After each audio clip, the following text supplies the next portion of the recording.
Hello दोस्तों, मैं मोइन खान आपका स्वागत करता हूं तक्षशिला ट्यूटोरियल के ऑनलाइन चैनल पर। तो आज हम बात करेंगे लेक्चर नंबर 11.4 की। तो प्रॉपर हमने लास्ट क्लास में क्या बात करी? लास्ट क्लास में हमने जो रेखा के जितने भी कॉन्सेप्ट थे हमने सब सीखे थे, ठीक है। सब पे हमने भी यहाँ पे क्वेश्चन किए थे। उम्मीद कर रहे हैं सारे क्वेश्चन आपको अच्छे समझ आए होंगे। तो आज हम लोग बात करेंगे लेक्चर नंबर 11.4 में क्या अभिलंब रूप में समतल का समीकरण। यानी कि अभी तक हम जो बात कर रहे थे वो लाइन के ऊपर बात कर रहे थे, अब हम बात करेंगे क्या समतल के ऊपर, यानी कि प्लेन के ऊपर, ठीक है। तो प्लेन के ऊपर बात करेंगे। अब प्लेन के क्वेश्चन करने के लिए प्लेन के कुछ ना कुछ फॉर्मूले हमको आइडिया होने चाहिए। अब प्लेन के जो भी फॉर्मूले होंगे मैं आपको अच्छे से समझाऊंगा, ठीक है। चीज़ें कैसे, मतलब आपको समझना है कि इसमें कौन सा फॉर्मूला लगेगा, जल्दी से आप कैसे टैकल कर सकते हैं। सबसे पहले जो फॉर्मूला आपका लिखा हुआ है कि अभिलंब रूप में समतल का समीकरण, यानी कि जब कोई सीधा सीधा यहाँ पे अभिलंब की बात बोली जाएगी तो आपको समझना है कि जब समतल का समीकरण को बोला जाएगा, समतल का समीकरण ही निकालना है। लेकिन समतल का समीकरण में कभी कई फॉर्मूले होते हैं, ठीक है। जब बात बोली जाएगी आपसे क्या अभिलंब रूप में समतल का समीकरण, यानी अभिलंब रूप की बात करी जाएगी तो आपको एक वेक्टर दिया जाएगा, उसी वेक्टर को आपको क्या कन्वर्ट करना पड़ेगा समतल के समीकरण में, ठीक है। तो फॉर्मूला क्या होता है? सदिश रूप में जो फॉर्मूला होता है आपका vector R dot N cap. अब एन कैप आपको पता होगा, जो कोई वेक्टर होगा उसी वेक्टर को उसके जब हम सर मैग्नीट्यूड से भाग देते हैं तभी उसका क्या आता है? मात्रक सदिश आता है। उसी को हम लोग कैप के अकॉर्डिंग लिखते हैं। अब वेक्टर एन था तो हमने इसलिए वेक्टर एन कैप बनाया। वेक्टर ए होता तो वेक्टर ए कैप बनाते। उम्मीद करें मेरी बात समझ रहे होंगे, ठीक है। तो उसी के अकॉर्डिंग ये फॉर्मूला हुआ। अब कार्तीय रूप क्या होगा आपको पता है, यहाँ भी जो भी आएगा वो आपका वेक्टर के फॉर्म में होगा, ठीक है। जो भी आएगा आई जे के फॉर्म में होगा। और आपको पता है वेक्टर आर किसके बराबर होता है? वेक्टर आर आपका होता है एक्स आई प्लस वाई जे प्लस जेड के बराबर होता है। दोनों के साथ हम डॉट प्रोडक्ट कर देंगे। जब दोनों के साथ डॉट प्रोडक्ट करेंगे मतलब क्या है? आई का गुणा आई के साथ, जे का गुणा जे के साथ, के का गुणा के साथ करेंगे। तो कहानी क्या बनेगी? कहानी आपकी ये बनेगी। अब ये कहानी क्यों बन रही है? क्योंकि यहाँ पे क्या था, ये आपके थे जब आप एन कैप किसी वेक्टर का जब आप निकालते हैं कैप तो क्या होता है? उसके उसी वेक्टर को उसके मैग्नीट्यूड से भाग देते हैं। तो मैंने आपसे कहा था जब आप किसी वेक्टर का कैप निकालते हैं, जो आई का गुणांक होता है, जो जे का गुणांक होता है, जो के का गुणांक होता है, ये क्या होता है? ये आपके दिक कोजाइन होते हैं, यानी कि एलिमेंट की वैल्यू होती है।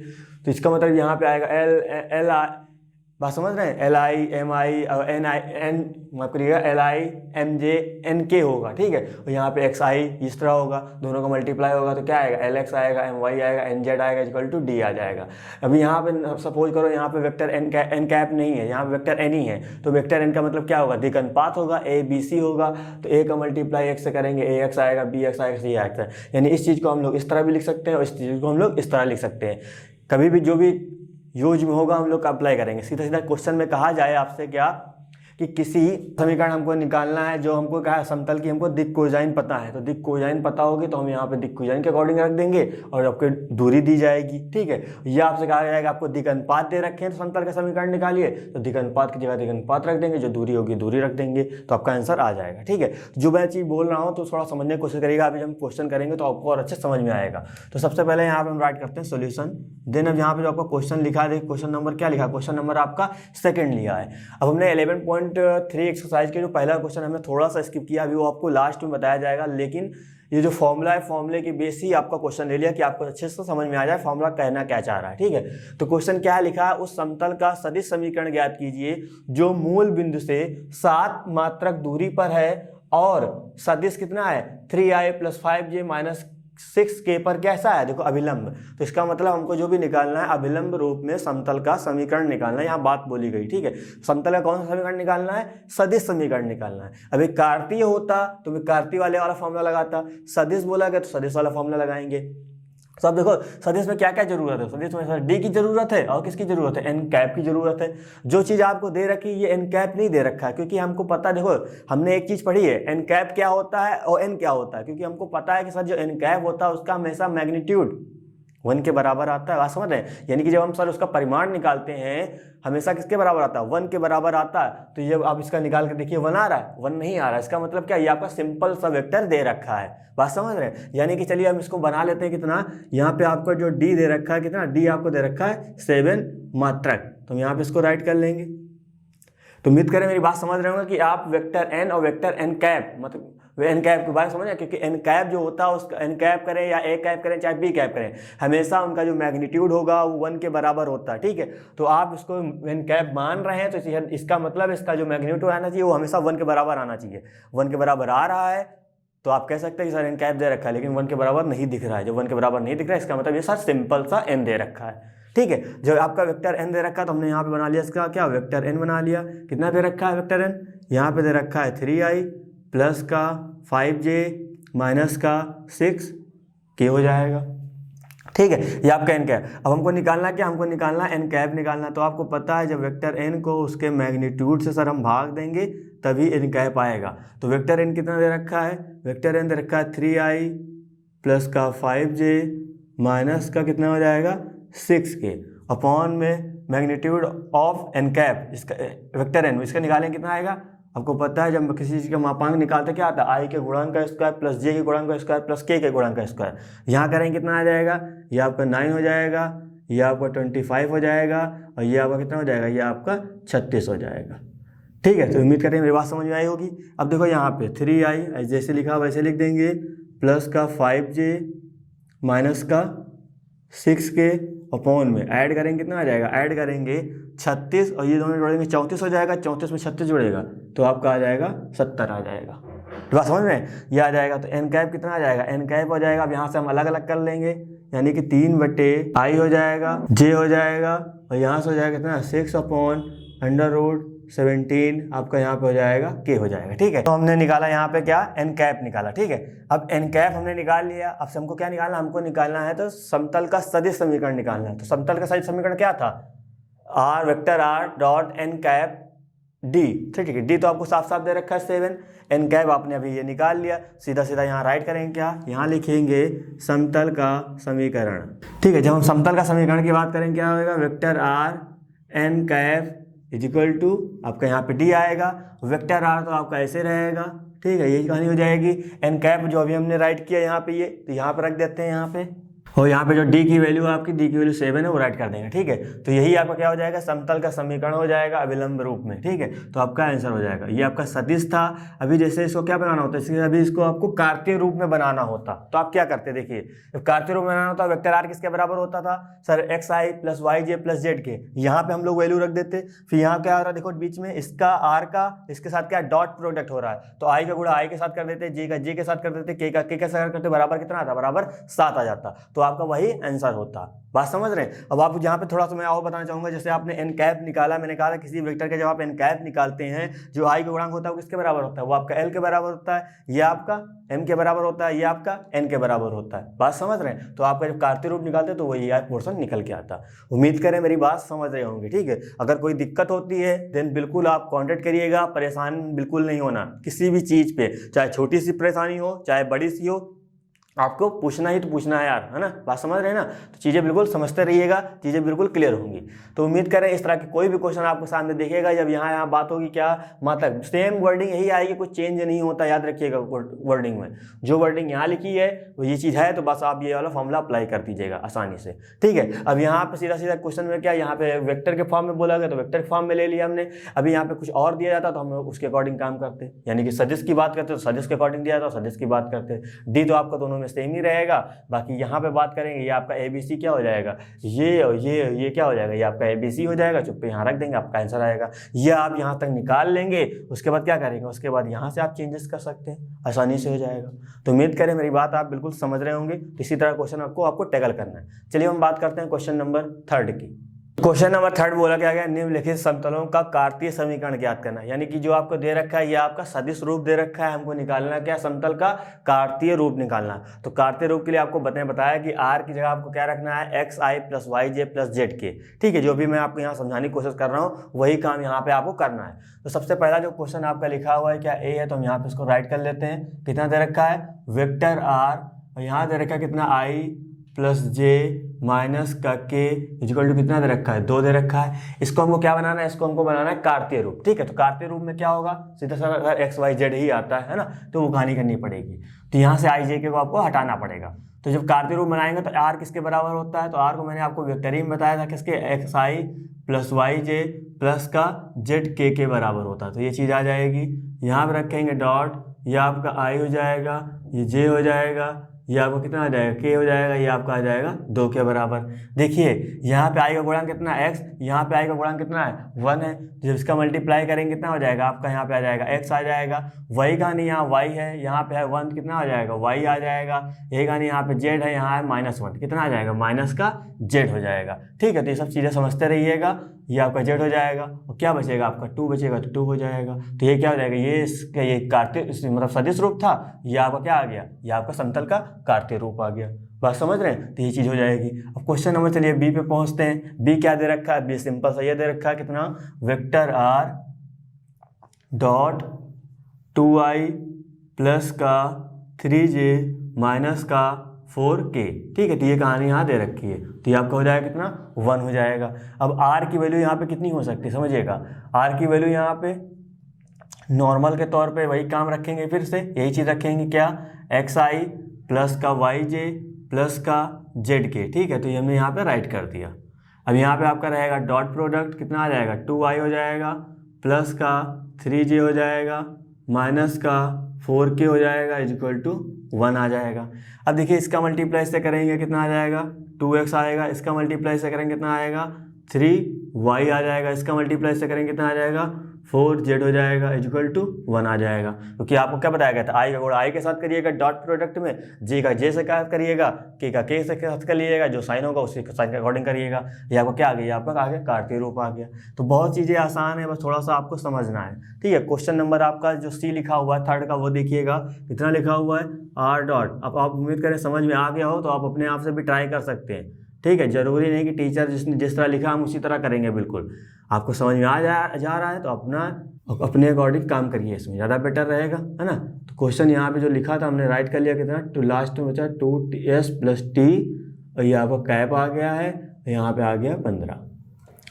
अब क्या करेंगे सर, इसको भी बदल लेंगे, किसमें, xi बदलेंगे प्लस का yj में बदलेंगे, इधर कितना आएगा zk में आ जाएगा, ये रहेगा। और यहाँ पे रहेगा कितना, डॉट प्रोडक्ट के रहेगा किसके साथ, यहाँ पे ब्रैकेट लगा देते हैं, s माइनस का 2t i हो जाएगा प्लस का 3 माइनस का t j हो जाएगा प्लस का यहाँ कितना आएगा 2s प्लस का t हो जाएगा कितना, k हो जाएगा। ये किसके बराबर दे रखा है, ये आपको दे रखा है 15 के बराबर। i का गुणा i के साथ करेंगे तो यहाँ पे आएगा x, यहाँ पे कितना आ जाएगा s माइनस 2t हो जाएगा, प्लस लगाएंगे यहाँ आएगा y, यहाँ कितना आएगा ये, क्योंकि j यहाँ है j यहाँ भी है, तो यहाँ पे आ जाएगा y, ये हो जाएगा कितना 3 माइनस t हो जाएगा। देखिए यहाँ प्लस का है, यहाँ पे प्लस का है तो प्लस ही कर रहेगा z, और इधर हो जाएगा कितना 2s प्लस t हो जाएगा इक्वल टू कितना आ जाएगा 15। तो क्या हो जाएगा, यही आपके आंसर हो जाएंगे। कार्तीय रूप आपको निकालना था, जो कि आप बहुत आसानी से निकाला है। तो सेम यही काम है, आप कुछ भी कैसे भी निकाल सकते हैं बहुत आसानी से। ठीक है, तो चीज़ें बिल्कुल आप समझते रहिएगा जो चीज़ मैं आपको बता रहा हूँ, क्योंकि ये सब चीज़ें भी आगे क्वेश्चनों में यूज होगा। कभी कभी आपका सामने कार्तीय रूप आप इस तरह वेक्टर रूप निकाल लेंगे, क्योंकि कोई क्वेश्चन ऐसा होगा जिसमें आपको वेक्टर रूप निकालना बड़ा आसान होगा, लेकिन आपसे पूछ क्या रहा होगा, आपसे पूछ रहा होगा कार्तीय रूप, तो पहले हम लोग वेक्टर फॉर्म में निकाल लेंगे, फिर सर वहाँ पे आर की वैल्यू रख के इसको सर कन्वर्ट कर लेंगे, बहुत आसान हो जाएगा। ठीक है, तो इसी तरह क्वेश्चन को हमको टैकल करना है। तो उम्मीद करें मेरी बात बिल्कुल समझ आई होगी। ठीक है, चलिए हम बात करते हैं क्वेश्चन नंबर 4 की। तो क्वेश्चन नंबर आपका 4 लिखा है, क्या निम्नलिखित स्थिति में मूल बिंदु से खींचे गए लंब के पाद के निर्देशांक ज्ञात करने। ठीक है, तो प्रॉपर ये स्टेटमेंट सीधा सीधा यही लिख के आती है, कुछ नहीं लिख के आएगा। कभी कभी आपसे क्या आएगा, निम्नलिखित, ये आपको दे दिया जाएगा, इसके बोलेगा क्या, लंब पाद के निर्देशांक ज्ञात कीजिए। तो सेम काम वही करना होगा जो मैं बता रहा हूँ। ठीक है, और जिस तरीके से मैं आपको बता रहा हूँ बहुत आसान है, याद रखिएगा। जो आपके बुक में लिखा हुआ है या जिनके उदाहरण में क्वेश्चन दिए गए हैं उससे बिल्कुल ना करिएगा, आपको कुछ पल्ले पढ़ने वाला ही नहीं। ठीक है, सीधा सीधा क्या होगा, दिमाग खराब होगा, बस सीधा सीधा सही कहा जाए ना। लेकिन मैं आपको जिस तरह समझा रहा हूँ, जिस तरह जो चीज़ मैं आपको बता चुका हूँ, बस उसी के अकॉर्डिंग हम लोग काम करेंगे। लास्ट में आपको एक थोड़ा सा फॉर्मूला मैं बताऊँगा, उसी अकॉर्डिंग आप आसानी से कर सकते हैं। ठीक है, जब इसका क्वेश्चन नंबर यहाँ पे 4th का कौन सा है, 4th का आपका, इसमें देखिए 3 या 4 पार्ट है ना, तो मैं यहाँ पे एक पार्ट बताऊंगा, सेम सारे पार्ट आपके उसी तरीके से होंगे, तो आप आसानी से कर सकते हैं। यहाँ कितना दे रखा है, यहाँ दे रखा है आपका 2x प्लस का कितना दे रखा है 3y प्लस का यहाँ पे कितना है 4z माइनस का 12 इक्वल टू 0। तो यहाँ इसको हम कर लेते हैं कितना 2x प्लस का 3y प्लस का 4z इक्वल टू कितना हो जाएगा 12 हो जाएगा। अब मैं आपसे एक क्वेश्चन कह रहा हूँ, यहाँ पे थोड़ा मेरी बात सुनिएगा। ये जो आपका आगे दे रखा है, ये जो इक्वेशन है वो आपके LX plus MY plus NZ equal to D के फॉर्म में है कि AX plus BY plus CZ equal to D के फॉर्म में है। थोड़ा सा दिमाग लगाइएगा, देन आप बताइएगा, ठीक है, कमेंट में, है ना। तो थोड़ा सा आप दिमाग लगा सकते हैं खुद ही। मैंने आपको बताया था कि जब कोई चीज़ आपकी LMN में होती है तो उनके वर्ग जब हम स्क्वायर करके ऐड करते हैं हमेशा वैल्यू किसके बराबर आती है? हमेशा वैल्यू सर 1 के बराबर ही आती है। मेरी बात समझ रहे हैं? इतना तो हमने बताया था। तो आप यहाँ पे LMN को वर्ग करके ऐड करिए, क्या 1 के बराबर आ रहा? नहीं आ रहा। जब 1 के बराबर नहीं आ रहा इसका मतलब ये क्या दे रखा है? ये आपका दे रखा है ABC दे रखा है। अभी ये LMN होता तो हम वर्ग करते ऐड करते हमेशा वैल्यू किसके बराबर आती? 1 के बराबर आती। बात इतनी समझ में आई? ठीक है। तो इसका मतलब ये क्या दे रखा है आपका? ये दे रखा है सर A दे रखा है। A की वैल्यू कितनी? 2 है। B की वैल्यू कितनी? 3 है। C की वैल्यू कितनी है सर? 4 है। जब ये कहानी हो गई तो हमको अब ये निकालना पड़ेगा कितना? A स्क्वायर प्लस का B स्क्वायर प्लस का C स्क्वायर हमको निकालना पड़ेगा। कितना आएगा? A की जगह स्क्वायर करेंगे 2 का स्क्वायर 4 हो जाएगा, 3 का स्क्वायर 9 हो जाएगा, 4 का स्क्वायर 16 हो जाएगा, और 16 4 20, 20 9 29 हो जाएगा, यानी कि 29 हो जाएगा रूट में। अब क्या करना है? अब लिखना है यहाँ पे एक लाइन आपको, समीकरण 1 में दोनों पक्षों में √29 से भाग देने पर, इसको भाग देंगे कितना बनेगा? ये आपका बनेगा 2x प्लस 3y प्लस का 4z अपॉन आ जाएगा कितना? अपॉन आ जाएगा √29 इजिकल टू कितना आ जाएगा? इजिकल टू आपका हो जाएगा 12 अपॉन √29 हो जाएगा। इतनी बात समझ में आई? तो ये सब चीज़ें आपको करनी थी। उम्मीद करें इतना तो समझ में आ ही गया होगा, है ना। तो ये सब चीज़ें आसानी से हो गई। अब क्या करेंगे? यहाँ पे इसको हम लोग अलग करेंगे। जैसे हम इसको अलग करेंगे, यहाँ कितना आ जाएगा? 2 अपॉन √29 हो जाएगा, ये आपका x हो जाएगा। यहाँ पे आ जाएगा 3 अपॉन √29, ये आपका y हो जाएगा। यहाँ कितना हो जाएगा? 4 अपॉन √29 z हो जाएगा, और यहाँ पे आ जाएगा कितना? 12 अपॉन √29। ठीक है, ये चीज़ बनाई। अब थोड़ा ध्यान से देखिए, ये आपका L हुआ, ये आपका N हुआ, ये M हुआ, ये आपका N हुआ। आपको नहीं समझ में आ रहा सर ऐसे कैसे हो गया? LMN का स्क्वायर करिए, तीनों को ऐड करिए, हमेशा वैल्यू किसके बराबर आएगी? 1 के बराबर आएगी। इसका मतलब सर ये पक्का LMN है। तो आप इसी तरह भी पहचान सकते हैं। ठीक है, तो ये आपका कितना हो गया? ये आपका L हो गया कितना? 2 अपॉन √29। ये आपका M हुआ कितना? 3 अपॉन √29, और ये आपका कितना हुआ? N हुआ कितना? 4 अपॉन √29। ठीक है, तो ये सब चीज़ें यहाँ बनी। अब इधर क्या चला? ये आपका लास्ट में क्या होता था? LX plus MY plus NZ equal to D होता था। तो ये आपका D आ जाएगा कितना? 12 अपॉन √29। तो उम्मीद करें मेरी बात आप बिल्कुल समझ रहे होंगे। बात समझ में आई? इसी तरह चीज़ें आपको टैकल करनी है। चलिए, ये कहानी हो गई। जब ये सब चीज़ें हो गई, हमको निकालना क्या था? हमको तो सर ये तो निकालना नहीं था, हमको निकालना था क्या? मूल बिंदु से खींचे गए लंब के पाद के निर्देशांक निकालने थे। ठीक है, तो जो मैं आपको फॉर्मूला बता रहा हूँ उसमें सब ये सब चीज़ें यूज होंगी। क्या होगा देखिएगा, यहाँ बहुत आसान है। ठीक है, फॉर्मूला इतना भी टिपिकल नहीं कि जैसे आप याद ना करें, वो आपको सब पता ही है, बस थोड़ा सा आपको यहाँ पर लेके चलना है बस मुझे। मूल बिंदु से खींचे गए लंब के पाद के निर्देशांक। ठीक है, तो फॉर्मूला आपका होता है LD, MD, ND। ठीक है, ये आपका फॉर्मूला होता है मेन। तो अब देखिए यहाँ पे LD की वैल्यू कितनी है? L की वैल्यू आपकी 2 अपॉन √29 है। D की वैल्यू इतनी है। ठीक है, तो ये सब चीज़ें यहाँ वैल्यू रखते हैं कितना? 2 अपॉन √29 मल्टीप्लाई 12 अपॉन √29। ठीक है, कॉमा लगाया। उसी तरह M की वैल्यू कितनी है? 3 अपॉन √29 है, तो यहाँ रखते हैं 3 अपॉन √29। वैल्यू तो आपकी वही रहेगी कितनी? 12 अपॉन √29 ये रहेगी। उसी तरह यहाँ पे कॉमा फिर से लगाया। N की वैल्यू कितनी है? N की वैल्यू हमने निकाली थी 4 अपॉन √29 इंटू यहाँ पे रखा 12 अपॉन √29। ठीक है, तो ये सब चीज़ें यहाँ पे आ गई। अब देखिएगा ध्यान से, इसका मल्टीप्लाई से करेंगे कितना आएगा?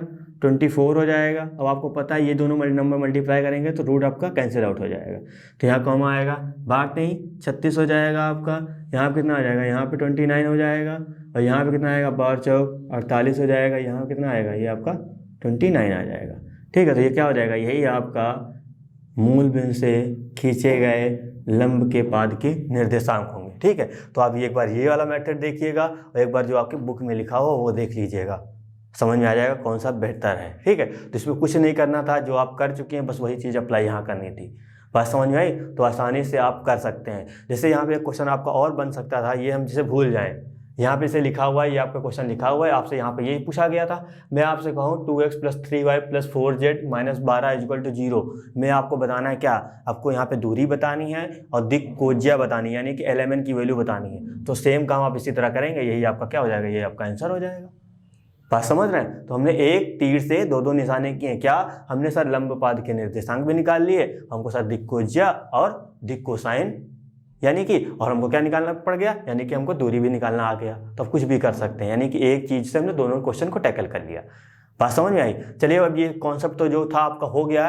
कौन सा कॉन्सेप्ट? यानी कि समतल अभिलंब रूप में समतल का समीकरण, कार्तीय रूप याद रखिएगा और आपको सदिश रूप दोनों याद रखने, इनका यूज कहीं ना कहीं होगा। तो क्वेश्चन आपके बनते हैं तो आप बिल्कुल ये मान के चलिएगा क्वेश्चन आएगा कि नहीं आएगा। बनते हैं क्वेश्चन, जरूरी नहीं कि वो लेकिन आपके सेट में हो। बात समझ रहे हैं? क्या पता हो भी सकता है। तो आप अच्छे से अपना तैयारी करिएगा, चीजें बिल्कुल समझ आ जाएगी। चलिए हम बात करते हैं नेक्स्ट क्वेश्चन का। कॉन्सेप्ट ये है कि क्या एक दिए गए सदिश के अनुलंब तथा दिए बिंदु से होकर जाने वाले समतल का समीकरण, यानी कि आपको यहाँ पे एक सदिश दिया जाएगा और एक आपको यहाँ बिंदु दिया जाएगा, उसी के अकॉर्डिंग आपको यहाँ पे बात करनी है, ठीक है। तो यहाँ पे कार्तीय रूप में फॉर्मूला क्या होता है, vector A x - x1 + b y - y1 + c z - z1।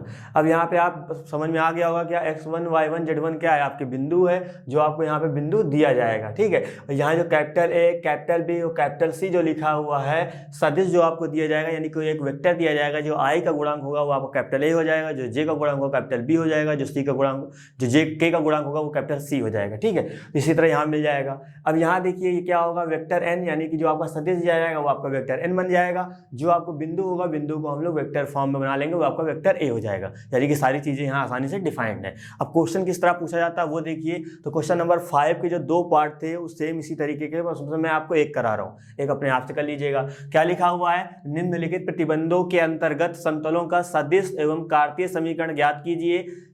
आपको यानी कि सदिश भी निकालना और कार्तीय समीकरण भी निकालना है। आपको पहला पॉइंट याद रखा है, बिंदु 1, 0, -2 से जाता हो और I + J - K समतल पर क्या है, अभिलंब है। देखो सेम वही का बात तो बोली गई है, बस यहाँ पे थोड़ा सा घुमा के बोला गया, वहां सीधा सीधा बोल दिया गया। बात समझ में आई? चलिए यहाँ से पहले राइट करते हैं क्या, सोल्यूशन। आप बिंदु की बात करी जाएगी तो बिंदु आपको पता है क्या लेंगे, x1 हम बताएं, x1 हो जाएगा, x1 की वैल्यू 1 हो जाएगी, y1 की वैल्यू कितनी आ जाएगी, 0 हो जाएगी।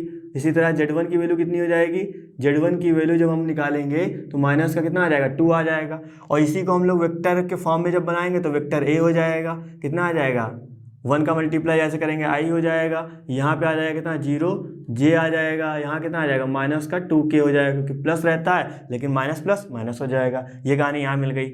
अब उसी तरह यहाँ पे जो वेक्टर दे रखा है, और वेक्टर आपको पता है, इसको हम लोग क्या लिख लेंगे, वेक्टर n लिख लेते हैं जो आपको दे रखा है, ठीक है। तो कितना दे रखा है, I + का J - K, और यहाँ से जब हम वैल्यू निकालेंगे, I का गुणांक यहाँ पे कितना है, 1 है, तो A की वैल्यू कितनी हो जाएगी, 1। मैंने आपसे कहा नहीं था कि जो आपको जो वेक्टर दिया जाएगा वही आपका capital A capital B capital C निकलेगा वहाँ से। तो इसकी वैल्यू यहाँ पे 1 आ जाएगी, एंड B की वैल्यू कितनी आ जाएगी, ये भी 1 हो जाएगा, और C की वैल्यू कितनी आ जाएगी, माइनस का बनाएगी। यानी कि जो जो इन दोनों फॉर्मूले में रखने वाले थे हम सबको यहाँ पता चल गया, ठीक है। अब निकालना क्या, हमको पहले कार्तीय समीकरण से निकाल लेते हैं। अब देखो दोनों निकालने, जो भी आप निकाल पाएँ जैसे निकाल सकते हैं, जरूरी नहीं कि मैंने कार्तीय निकाला तो आप कार्तीय निकालें, ठीक है। वो आपके ऊपर डिपेंड करता है आप उस टाइम क्या समझ पा रहे हैं, ठीक है, उसी तरह निकाल सकते हैं। तो कार्तीय समीकरण क्या होता है, सबसे पहले समीकरण लिखेंगे, x - का x1 b, यहाँ आ जाता है कितना, y - का y1 + का c, z - का z1 = 0। ये कहानी होती है। अब a की वैल्यू कितनी है, 1 है, तो यहाँ पर रखेंगे 1, x - x1 कितना दे रखा है, वो भी आपका 1 है, प्लस b की वैल्यू 1, y - का y1 कितना दे रखा है, y1 आपका यहाँ पे है 0, प्लस का c की वैल्यू कितनी है, c की वैल्यू आपकी -1, और यहाँ पे आ जाएगा z - का z1 कितना दे रखा है, z1 आपका -2 दे रखा है, माइनस क्या हो जाएगा, प्लस का 2 = 0 आ जाएगा। इतनी बात समझ में आई। 1 का मल्टीप्लाई से करेंगे कुछ चेंज होगा, नहीं होगा, कितना आ जाएगा, x - का आपका आ जाएगा 1 आ जाएगा, 1 का मल्टीप्लाई से होगा कोई चेंज नहीं होगा, यानी कि प्लस का y ही बचेगा। इसका मल्टीप्लाई से करेंगे तो प्लस वाले माइनस, माइनस वाले प्लस, यानी कि दोनों पॉजिटिव है तो दोनों नेगेटिव हो जाएंगे, यानी कि -z - 2 = 0 आ जाएगा। तो यहाँ क्या बनेगा, x प्लस वाई माइनस का z और -1 -2 -3 इक्वल टू 0 हो जाएगा। तो आप इसको इस तरह राइट कर सकते हैं या आप इसको इस तरह भी राइट कर सकते हैं। ठीक है, तो ये क्या आ जाएगा, ये आपका समतल का समीकरण आ गया कार्तीय रूप में। अब हमको निकालना है क्या, सदिश रूप में निकालना है। तो यहाँ लिखेंगे क्या, पहले सदिश रूप का फॉर्मूला राइट कर देते हैं। क्या होता है, वेक्टर r माइनस का वेक्टर a, दोनों का क्या हो जाएगा, डॉट प्रोडक्ट हो जाएगा इसके साथ। ठीक है, ये चीज़ आ जाएगी। वेक्टर आर तो आपको ऐसे लिखना है क्योंकि सदिश रूप में लिखना है। माइनस का वेक्टर ए की वैल्यू हमने अभी निकाली थी, ये राइट कर देंगे। ठीक है, तो आई आ जाएगा। अब देखो यहाँ पे जे लिखने की कोई ज़रूरत नहीं है, आप राइट भी कर देंगे तब भी कोई मतलब नहीं है, लेकिन कर देंगे, क्या दिक्कत है ना, कोई दिक्कत तो है नहीं। तो आपका हमने आई ए राइट कर दिया। अब डॉट प्रोडक्ट हमको करना है तो हमने यहाँ पे दोनों के साथ क्या कर दिया, ब्रैकेट लगा दिया। अब यहाँ पे एन की वैल्यू कितनी है, एन की वैल्यू हमने निकाली थी, ये जो आपको जहाँ दे रखा था वेक्टर साफ साफ, कितना आई प्लस का जे माइनस का कितना के, ये हो जाएगा इक्वल टू 0। तो आपका क्या हो जाएगा, ये आपका सदिश रूप हो जाएगा, ये आपका कार्तीय रूप हो जाएगा। देखो बहुत आसानी से निकल सकता है, बस आपको समझना है कि आपको फॉर्मूले समझना है कि फॉर्मूले हमको किस अकॉर्डिंग काम करने हैं, बात समझ रहे हैं। यानी कि फॉर्मूला में क्या क्या जरूरत है, क्या क्या रिक्वायरमेंट है, आप वो कहाँ से निकाल सकते हैं, वो आप क्वेश्चन को पढ़ के समझिएगा, इसमें कौन सा फॉर्मूला लगेगा, उसी अकॉर्डिंग सारी चीज़ें आपकी निकल जाएंगे, वो फॉर्मूला रख देंगे, आपका आंसर आ जाएगा। तो मेन इसमें क्या है, 3D में जो आप चैप्टर नंबर 11 पढ़ रहे हैं, मेन फॉर्मूले हैं। अगर फॉर्मूले को आपको पता है कि फॉर्मूले में कौन सी चीज़ कहाँ पे कैसी निकाली जाती है, वो सब आपको पता है, बहुत आसानी से पेपर में नंबर मिलेंगे। कुछ में और कुछ आता ही नहीं है, मेन फॉर्मूले की कहानी है, एक दो कॉन्सेप्ट और हैं, वो धीरे धीरे हम लोग समझते चलेंगे। ठीक है, चलिए हम बात करते हैं क्वेश्चन नंबर फर्स्ट की। क्वेश्चन नंबर फर्स्ट क्या लिखा है, निम्नलिखित प्रश्नों में से प्रत्येक में समतल के अभिलंब की दिक् कोसाइन और मूल बिंदु से दूरी निकालना है। यानी कि हमको LMN निकालना है और हमको D निकालना है। मैंने आपको बताया तरीका कैसे निकालते हैं। ठीक है, तो सबसे पहला वाला क्वेश्चन हम ले रहे हैं, यहाँ पे लिखा हुआ क्या है, z इक्वल टू 2। तो क्या मैं इस चीज को इस तरह लिख सकता हूँ, 0x 0y z equal to 2। अब आपको पता है l की वैल्यू यहाँ पे 0 है, l की वैल्यू कैसे 0 हो सकती है। ठीक है, l की वैल्यू यहाँ पे सीधा सीधा क्या है, अभी l हमको पता ही नहीं कि l है कि ये आपका ABC है, बात समझ रहे हैं। आप कह भी सकते हैं डायरेक्ट कि सर एल ही है, कोई दिक्कत की बात नहीं है, क्योंकि यहाँ पे इसका मैग्नीट्यूड कितना आएगा, 1 के बराबर ही आएगा। तो आप कह सकते हैं। आपको नहीं समझ में आ रहा तो आपको सेम वही काम कर लीजिए जैसे हमने बताया, क्या कि आप यहाँ से निकालिए, पहले क्या ए निकालिए, कितनी वैल्यू आ जाएगी 0, बी निकालिए कितना आ जाएगा 0, और यहाँ पे सी निकालिए कितना आ जाएगा 1 आ जाएगा। तो आप ध्यान से देखिए कि यहाँ पे 0 ये अब समझ करो ये हमने ये हटा दिया, मान लो कि हमने ये हटा ही दिया। ठीक है, ये हमने डायरेक्ट बना दिया LMN, हमने क्या बना दिया, हमने ये बना लिया LMN। अब आपके दिमाग में उठना चाहिए कि सर आपने क्या बताया था, आपने यही बताया था कि जब हम किसी चीज़ का LMN मानते हैं तो उसका सर स्क्वायर करके ऐड करिए, क्या 1 के बराबर आ रहा है, बिल्कुल करके देख लीजिए। 0 का स्क्वायर करेंगे कितना आएगा, 0 का स्क्वायर 0 आएगा, इसका जिसका 0 आएगा, 1 का स्क्वायर 1 आएगा, 0 0 1 कितना आएगा, 1 ही तो आएगा। यानी कि हम सर स्क्वायर कर रहे हैं और ऐड कर रहे हैं, मतलब 1 के बराबर आ रहा है। इसका मतलब साफ साफ पता चल गया कि सर ये L दे रखा है, ये M दे रखा है, इसका आगे वाला नंबर N दे रखा है, और इधर वाला क्या दे रखा है, आपका D दे रखा है। तो क्या हो जाएगा, ये आपका हो जाएगा D की वैल्यू कितनी हो जाएगी, D की वैल्यू हो जाएगी 2। तो आपका क्या हो जाएगा, यही आपका दिक् कोसाइन था, यानी कि दिक् कोसाइन आपको दे रखा था, और आपको ये क्या हो जाएगा, मूल बिंदु से दूरी, जो कि आप आसानी से निकाल सकते हैं। तो उम्मीद करें मेरी बात बिल्कुल समझ आई होगी। ठीक है, बाकी जो कोई कंफ्यूजन है अभी आपको सेकंड वाले क्वेश्चन में समझ में आ जाएगा। ये क्वेश्चन हम राइट कर ले, कितना x plus Y plus Z equal to कितना दे रखा है 1। ठीक, अब सारी दिक्कतें यहाँ दूर होंगी, कोई दिक्कत की बात नहीं। अब देखिए यहाँ पे, अब सर आपने वहाँ पे आपको ने स्टार्टिंग में मान लिया था कि हम इसमें मान लें एलिमेंट, बिल्कुल मान लीजिए। जैसे आप इस एल की वैल्यू यहाँ पे कितना है, एक्स के आगे 1 है, एल की वैल्यू 1, एम की वैल्यू n 1 हो जाएगी, जेड की एन की वैल्यू भी 1 हो जाएगी। अब सबका स्क्वायर करिए, जब हम सबका स्क्वायर कर रहे हैं, L square plus M square plus N square, value कितनी आ रही है, वैल्यू जो भी आ रही है आपकी 3 आ रही है। जब अंडर रूट लगाएंगे कितना हो जाएगा, अंडर रूट लगाएंगे आपका √3 हो जाएगा। बात समझ रहे हैं, तो इसका मतलब 1 नहीं आ रहा है। जब 1 नहीं आ रहा है इसका मतलब सर ये एलिमेंट नहीं दे रखा था। लास्ट वाले क्वेश्चन में 1 आ रहा था, इसका मतलब हमने उसको डायरेक्ट मान लिया था। जब 1 नहीं आ रहा है इसका मतलब यहाँ पे क्या दे रखा है, यहाँ पे सर दे रखा है 1, ये दे रखा है कितना, बी की वैल्यू 1 एंड सी की वैल्यू कितनी दे रखी 1। ठीक है, तो हम इसको अब ये निकालेंगे, इसको हम लोग समीकरण 1 बना देते हैं। यहाँ क्या निकालते थे, अभी हमने जो लास्ट थोड़ा सा पहले 1-2 क्वेश्चन पहले किया था, हमने क्या किया था, हमने जब लंब यानी कि लंब के पाद के निर्देशांक निकाले थे उसी के अकॉर्डिंग काम कर रहे थे। वहाँ एलिमेंट डी निकाला था, वही सेम कहानी यहाँ भी करनी है, कुछ अलग नहीं करना है। मैंने आपको वहाँ समझाया भी था। ठीक, इसी क्वेश्चन को तो यहाँ रखेंगे, कितना आ जाएगा, 1 का स्क्वायर 1 ही आएगा, ये भी 1 आएगा, और आपका ये भी 1 आ जाएगा। कितना आ जाएगा, अंडर रूट आपका आ जाएगा 3 हो जाएगा। ठीक है, अब क्या करेंगे, समीकरण 1 में दोनों पक्षों में √3 से क्या करेंगे, भाग देंगे, और जैसे ही भाग देंगे कितना आएगा, x plus Y plus Z आएगा। तो यहाँ पे आपका √3 हो जाएगा, और यहाँ पे 1 चल रहा है तो इधर भी आपका √3 हो जाएगा। ठीक है, तो इसको हम लोग अलग अलग कर लेते हैं। जैसे ही अलग करेंगे 1/√3 x आएगा, 1/√3 y आ जाएगा, और 1/√3 ये आपका आ जाएगा z, और यहाँ पे हो जाएगा कितना, 1/√3 आ जाएगा। तो l की वैल्यू कितनी हो जाएगी, l की वैल्यू हो जाएगी 1/√3 हो जाएगी। m की वैल्यू कितनी हो जाएगी, m की वैल्यू हो जाएगी 1/√3 हो जाएगी। n की वैल्यू कितनी हो जाएगी, 1/√3 हो जाएगी। ठीक है, और जो आपका लास्ट में होता था क्या होता था, ये आपका d होता था, तो यहाँ पे d की वैल्यू कितनी हो जाएगी, 1/√3 हो जाएगी। अब ये भी पता लगा सकते हैं ये क्या एलिमेंट सही है। आप इनका स्क्वायर करिए और वर्क कर दीजिए, हमेशा देखिएगा 1 के बराबर आएगा। बात समझ रहे, तो आप इस तरह भी पहचान सकते हैं। तो ये चीज़ क्या हो जाएगा, ये आपका आंसर होगा।